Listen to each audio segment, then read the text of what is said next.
What happens after that point will vary quite a bit. The average person who doesn't even have a spiritual life, an inner life, or even a creative, inventive life, who lives more in the senses and so forth, who is not very aware, lives mostly by the subconscious mind, will tend to fall asleep after death, after a moment of awakening that I previously described. And they'll tend to fall asleep like we do at night and then dream. They may have very pleasant dreams.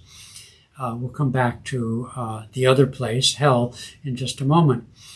And so the average person without an inner life, who lives more in the body and in what we in yoga call the lower chakras, will tend to fall asleep during their period of rest in the astral world. Towards the end of that rest, and the length of that rest in terms of earth years will vary quite a bit. Some people can be reborn very quickly, and others less so.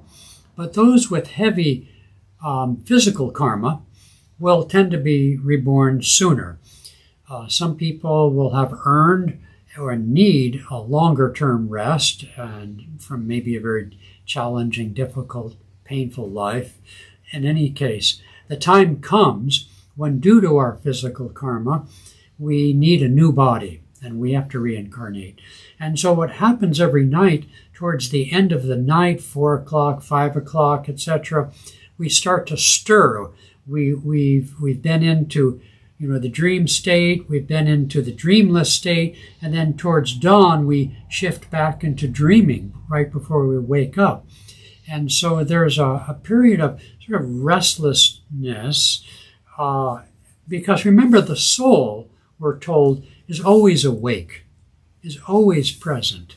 And so the soul is always observing that. It's just that for those who have not rediscovered their soul, they're not connected to it.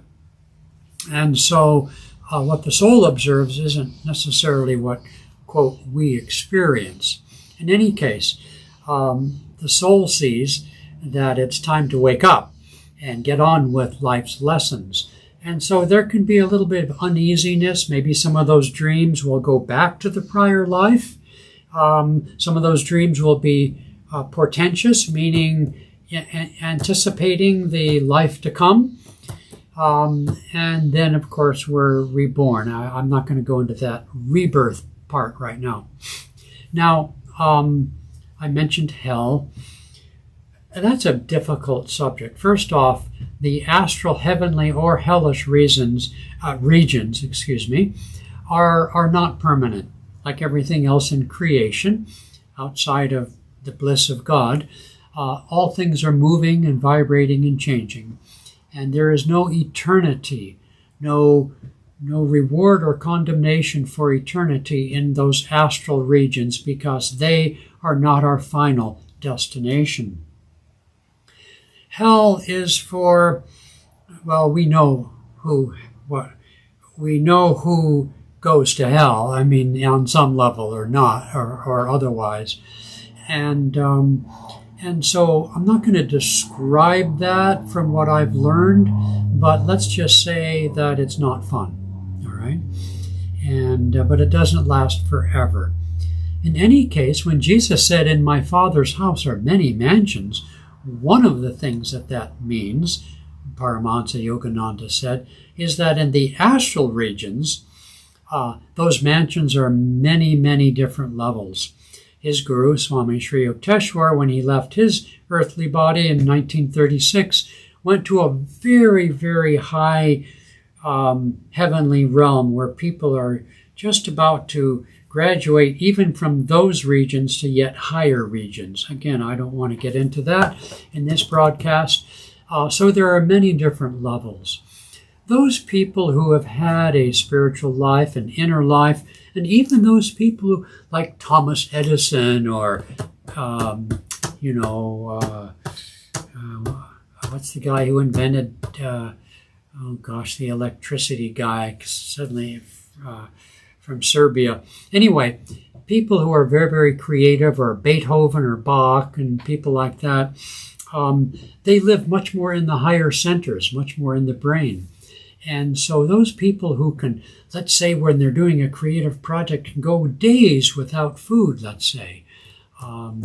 Anyway, people like that are what I'm talking about, those who have silent prayer and meditation or are very creative, are people who can live in the more refined levels of consciousness that are aspects of the astral body. So when they die, they're more comfortable, not breathing and not having 5 physical senses. They're already attuned vibrationally with the subtler realm of the astral worlds. And so just speaking now of saintly people, they remain conscious on the astral plane until such time, if they have some physical karma yet to work out, until such time as it's time for them to be reborn.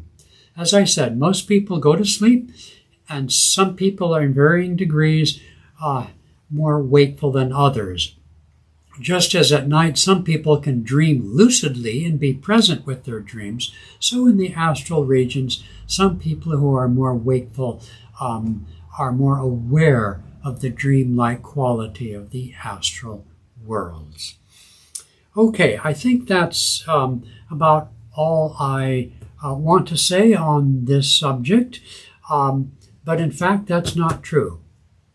The most important thing I want to say is this.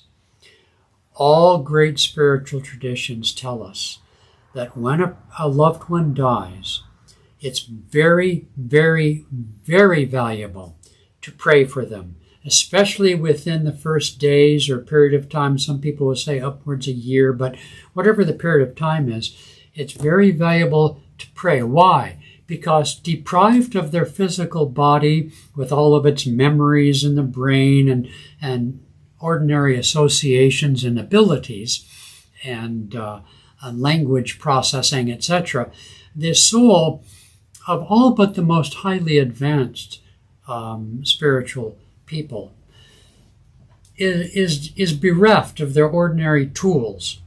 And so we who still have those tools, if we can concentrate our minds, especially if we're a meditator, and especially if we're not just deep into grief, at least not in that moment, if we pray and send vibrations of comfort and love and joy, knowing that that soul still lives, we might, yes, also feel grief, but what I'm talking about is in periods when we're calm enough, when we can set aside, or our grief isn't overwhelming to us, at least at that moment, and we can pray for those people. They need help with clarity, encircling them with light, encircling them with calmness, with comfort, with faith.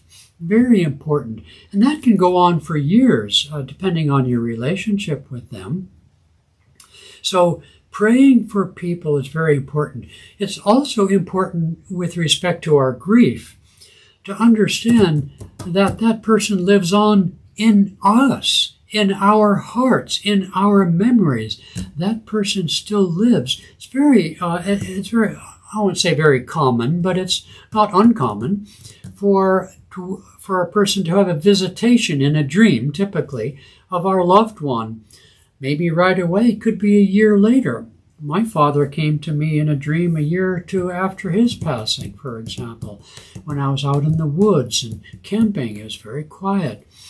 And so that's not uncommon. So remember that in respect to our grief, our tendency to be sad, know that that person lives on within ourselves, quite apart from their living on their own.